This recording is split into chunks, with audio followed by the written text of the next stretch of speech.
Say, you've been given an array which contains unsorted elements, and you've been told to sort the elements of the array in increasing or decreasing order.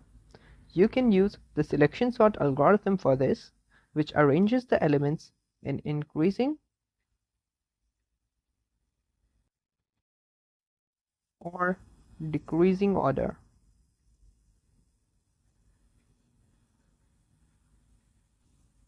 Now let's imagine two arrows. The red one is the current minimum and the blue one indicates the current element.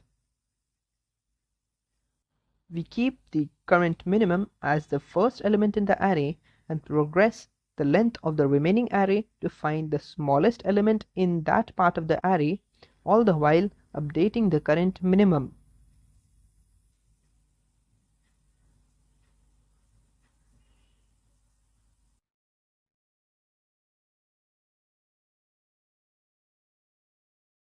We find 2 at the end of the array and we swap it with 6.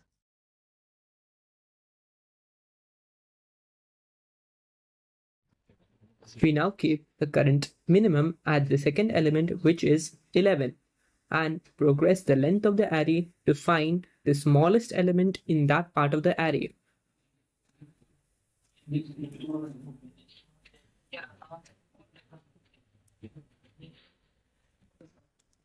We find 4 as the smallest element and we swap it with 11.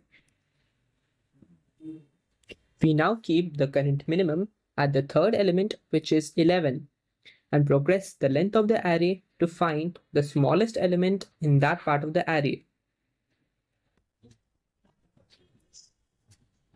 We find 6 as the smallest element and then we swap 6 and 11. We now keep the current minimum at the fourth element, which is 23, and find the smallest element in the remaining array. We find 11 as the smallest element and we swap 11 with 23. So now all our elements are arranged in increasing order. So thank you for watching and see you in the next video.